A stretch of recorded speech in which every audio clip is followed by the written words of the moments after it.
And welcome to Lecture 4 in our Sports Psychology series, this one on the general preparation skill of imagery. This lecture, we're going to talk about the definition of imagery, benefits, as well as how to implement it into a lot of your weekly performance programs. This is going to be a little different from previous lectures in that this one, we're actually going to tackle each one of the major phases: general preparation, specific preparation, and competition phases, and how we use imagery in each one and advance the imagery techniques throughout. I'll also provide you with several examples going through some general imagery skills and then adding in some additional sports skills. The definition for imagery, which is internally experiencing a situation that mimics a real experience. So effectively, we're using our imagination. But it's imagination with purpose. We're creating a scenario in our head and being able to direct that with the goal of actually understanding those different images in that situation that we've put in our head. Now, why do we use imagery? First and foremost, we tend to use it for skill acquisition and improving it. This could be practicing different sporting skills like hitting a ball, shooting a free throw, or practicing a power clean. Things that might require a little bit more technical expertise, we can go through, problem solve, and mentally practice and rehearse it without going through the actual physical exertion of performing that given task. So it actually is going to help us get better at it over a long period of time. There's actually been a number of studies done on imagery work with respect to skill acquisition and comparing it to actually practicing the skill. So if you consider yourself like you're going to be shooting free throw shots, you're going to be imagining you're shooting free throw shots, or you could be doing both, imagining and actually shooting. They actually found that the group that did both imagining and practicing did better than the other two groups because they got even more practice time. And that's what this really allows you to do, is improve your practice time. And by practicing more, you are going to build more confidence and improve your confidence in whatever it is that you're doing. It could be practicing that skill, but it could also be in executing tactics or being in a specific scenario, like a game setting. Improving confidence is everything in actually succeeding in sport. The final thing that it does is it helps to improve attention control. This is paying attention to the very specific aspects of what's going on with the task that you're doing and what's going on around you. And this is very important to have because it creates greater awareness to be able to execute and be more dynamic in executing that skill. Like I said before, we're going to discuss imagery, but we're going to discuss it in the sense of how we use it across a phasic structure. Because as stated in lecture 1, we use imagery and develop it through every single phase. It simply becomes more advanced. In our general preparation phase, which is what we'll start with and what we're talking about now, we work on skill development. It's very general. Can we actually perform imagery? That's our goal behind this, and we'll talk a little bit more about that in subsequent slides. From practicing the general imagery skill, we move into specific preparation. In specific preparation, we are using all of those skills that we got and we're putting them in a sports skill imagery practice. So actually, if I'm a baseball player, I'm going to practice the general skills of learning, and then I'm going to practice skill of maybe throwing a ball. And from there, I move into the competition phase finally, where I am imagining myself throwing the ball in the game-like setting to feel the pressure and how I would be able to respond to what's going on around me with the different other, different runners on bases, all of my teammates out on the field, etc. Talking about imagery in the sense of just as a general concept, but now I want to talk about how to implement it before we go into each one of the phases. Now, there are two major ways to implement imagery. The first is guided imagery. This is where you're listening to some sort of audio narration that guides you on what to view. It's going to direct you through a series of actions so that you're kind of following a path that's written for you. And this follows a pre-written script that's already planned out. This could be, of course, a script from a professional, which I would recommend first, as either written from a sports psychologist or with a heavy amount of influence from your coach based upon the direction that you want to go. If you're writing it for yourself, you want to keep in a lot of cues that you're trying to work on or very specific tasks that you want to focus on. Now, the audio that you're listening to on this narration could be someone else's voice, like again, sports psychologist or coach, or it could be your own voice where you pre-record a guided imagery for yourself to listen to and to practice. The other type is self-imagery. Now, this is where you simply just sit down with no external auditory device playing the narration and practice the scenario in your head. Initially, I recommend that people start with the guided imagery to get a handle on focused imagery practice. From there, you then can work towards self-imagery and turn it on whenever you need to. We're going to start with general preparation imagery, focusing on imagery during the general preparation phase. Here, our goal is to develop basic imagery skills beyond the visual. Now, I don't list visual here, but visual is going to be the first and foremost thing that we actually do, learning to imagine a given scenario, what it looks like in our head. But from looking like it, we need to now add in all of the other senses. The more you can make this seem real in your head, the more you actually increase neural activation and you get greater benefit from the actual imagery. The next thing I typically recommend for people, and a lot of the research recommends, is going to be focusing on smell. Smell is one of the most basic and primal senses that we have and one of the first ones that develops.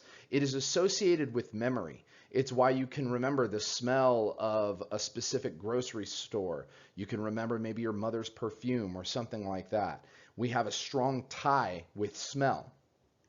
From smell, we can develop feeling, where we actually touch things. We can understand the different texture. We can feel the weight of things, how they feel in our hands, how the ground feels on our feet. We can feel wind blowing in our face, and we can feel the overall environment. Things like the increase in heat or cold, how things feel brushing against our skin. From feeling, we work on hearing. With hearing in imagery, we're looking to actually focus on movement sounds. How does a power snatch sound when you make contact, the bang and the rattle? How does the bat sound when you actually hit the ball? The different contacts that you make. You're also learning to hear for the environment. Do you want to be able to imagine what your coach is saying, the cue? Are you looking for some sort of auditory cue to be able to execute that task? So listening over time and developing that ability to hear something that's not even there right now. Two other things that are a little bit different than actual just senses is your ability to control the images, and that would be speed control and then orientation. In speed control, we're talking about how fast you move or transition between events. Oftentimes when we dream or have different sorts of lucid dreaming, we tend to move at different speeds. You might imagine yourself opening a door and then all of a sudden you're out the street and at the store with no transition in between. With speed control, we learn to imagine things progressing as they would in real time. We can also slow things down should we need to practice and adjust in our head, or we could speed them up to that normal game-like setting.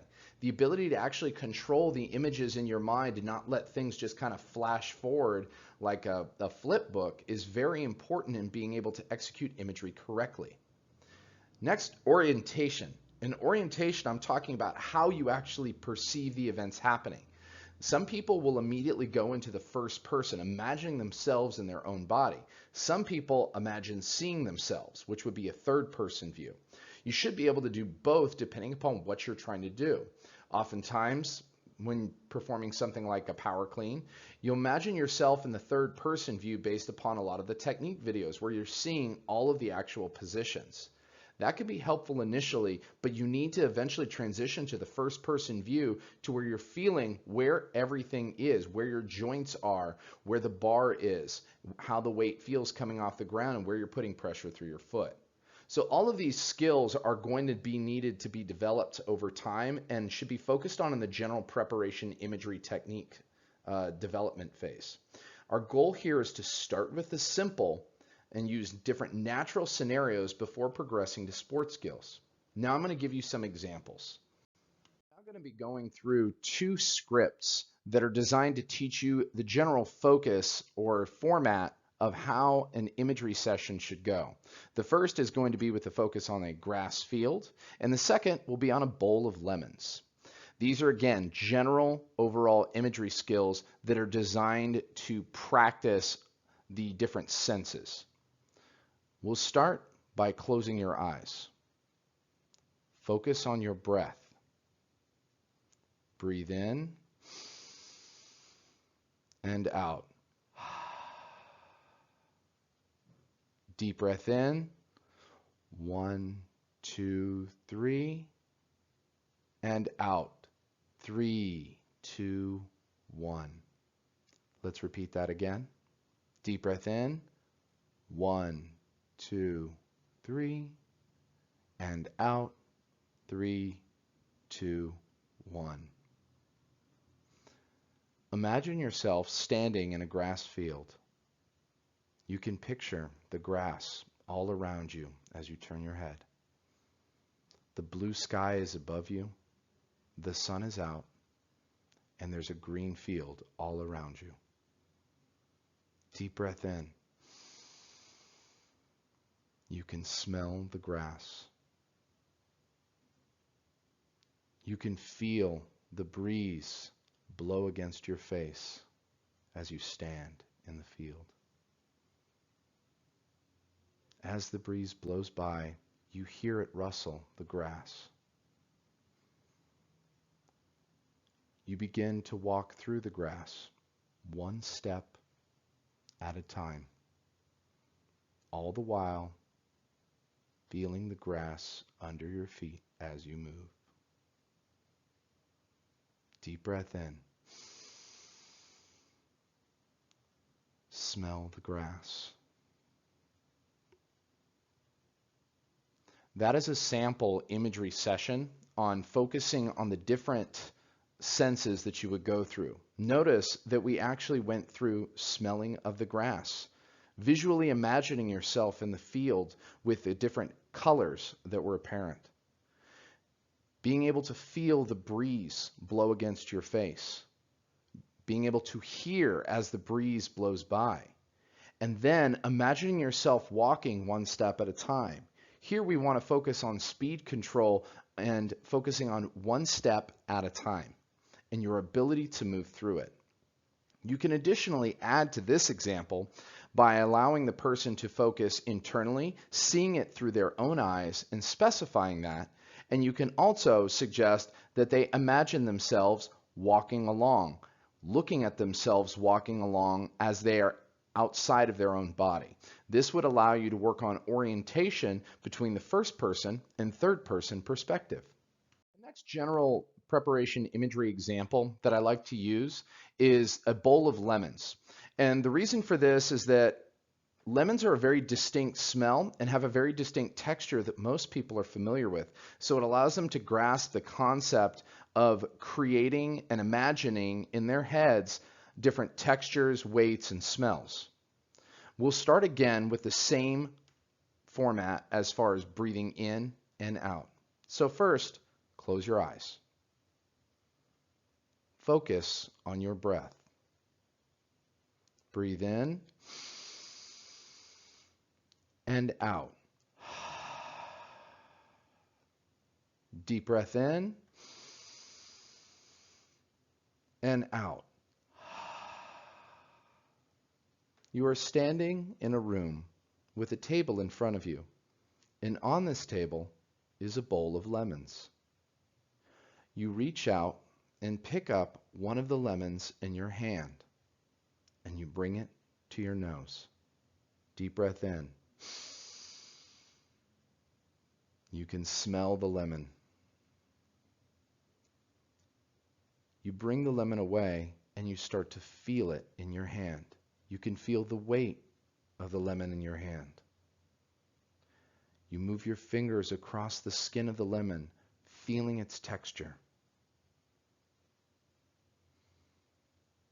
Deep breath in. The lemon smell is a little fainter now that it is away from your face. So this is another example of going through some of the different senses that we need to practice to be able to execute imagery effectively. You always want to start with breathing and work on the general pacing of the image, keeping it slow and simple to start. Over time, we can make this a little bit more advanced. We practice with general preparation imagery skills using general things like the grass field or the lemon bowl. We have begun to acquire the skills needed to be able to progress them further. So we've worked on our ability to smell, visualize, hear, so on and so forth, and now we're going to apply these to sport-specific skills. Here it is recommended that we start with simple, repeatable sport skills. An example would be a free throw shot for basketball. Here it is a highly repeatable skill that in a practice setting will have low pressure, and you can simply work on mechanics and judging the overall depth perception that you need to have to execute this skill. Here it is recommended that when developing the script for specific preparation imagery and sports skills, that you focus on different cues that your coach or educator has provided you with, so that way they can sink in a little bit better. In the free throw shot for basketball, you can imagine that your hands are grabbing the ball. You can feel the texture of the basketball in your fingertips.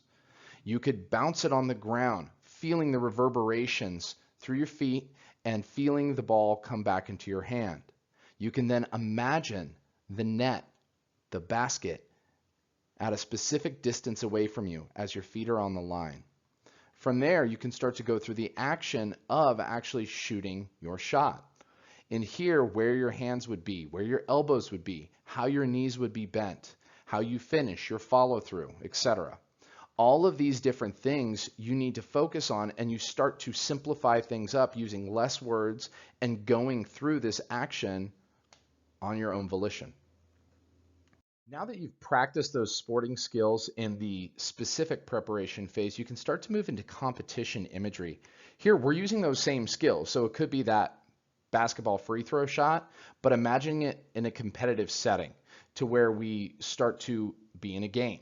We can start to blend those sports skills as well with tactics and imagine the routine of competition. So here what we could do is we could imagine ourselves shooting a three-pointer in the game. We could imagine ourselves executing a carrying play in football, imagining the setup, where everyone is, the call that's going to be made by the quarterback, how you're going to actually catch the handoff, where you're going to run, your route that you're going to be running, and imagining or trying to predict what different people will do based upon the actions of how everyone is set up. Now, during competition imagery, you actually might even start to really feel your heart rate kick up because you're imagining yourself in a game-like setting. This is very good. It means that you can start to practice over time dealing with that competitive pressure and learning how to control your arousal levels during that sport. A general recommendation for competition imagery or working on this, I do not recommend this the night before a game. Oftentimes when people try to do a lot of very specific competition imagery the very night before a game, they might amp themselves up a little bit too much and not have the ability to fall asleep. So this is something that you want to do further away from bedtime, where you actually have the ability to calm down after you go through competition imagery. Gone through imagery, what can you use it for? Well, we've talked about skill learning being one of the main things that we can use it for, and that's where we simply practice different sporting skills. Remember, I mentioned earlier in this lecture that if we're actually physically practicing the sporting skill and then practicing it through the use of imagery, we are enhancing our overall ability to acquire that skill and simply getting more practice time. So that's one reason. The next thing that we can use imagery for is strategy development. Here we can practice different tactics in our head and go through different scenarios. The practicing of these different tactics and our ability to imagine and have almost foresight can help build confidence and help with our overall problem solving of a given sporting situation. With competition preparation, and many times we need to get ourselves hyped up and ready for the game. So We can actually go through a general ritual in our imagery to be able to psych ourselves up and bring up our arousal levels so that we are prepared to compete. Getting away from sport a little bit and being able to recover is also important, and this is why it's useful for coping and stress management. Here we can use those initial relaxing images, maybe the grass field, maybe imagining a waterfall, maybe imagining yourself on a beach. The ability to be able to calm down and manage a stressful situation either in the game or following practice and things like that. The ability to actually take yourself out of your situation and imagine another one can be really helpful. Next, it can help us overcome obstacles. This works in conjunction with skill learning and strategy development in that we can, if we're having different issues, we can start to imagine different scenarios to where we're able to overcome those issues. And it will even help us develop strategies to overcome the obstacles that we see in our way. And finally, relaxation. This, of course, goes along with the coping and stress management, and it could be just a scenario to where we use those basic images to relax ourselves, bring ourselves down, and this is something that could be used during the transition phase as well. Imagery isn't mentioned in the transition phase, but it is something that's very useful for those individuals. As far as application goes, again, this is something that you can kind of do when you feel is best for you, and if you get a lot out of it, you can do it more often. But the initial recommendation is a 10 to 15-minute imagery session about 2 to 3 times per week. You want to find a quiet and comfortable space, and you want to start with the general preparation imagery that was discussed in this lecture. And then from there, you move to the specific and then to the competition. You will progress through these phases of imagery based upon your competition calendar and your skill level. Here, and it is always important in that application to train smells, sights, feeling, hearing, speed control, and orientation, working on all of those skills as you move through to make it seem more real. And it is also recommended to practice skills in scenarios that you find difficult and require work. The more you can actually practice those general skills, the better you'll be able to get at them and the more confident that you will get over time. That's it for this lecture on imagery. In the next lecture, we're going to start moving into the specific preparation skills and discuss self-talk. You know that little voice inside your head that's telling you you're good enough or you're not good enough? We're going to start to try to help you build it into something that can really help you in your overall sports setting.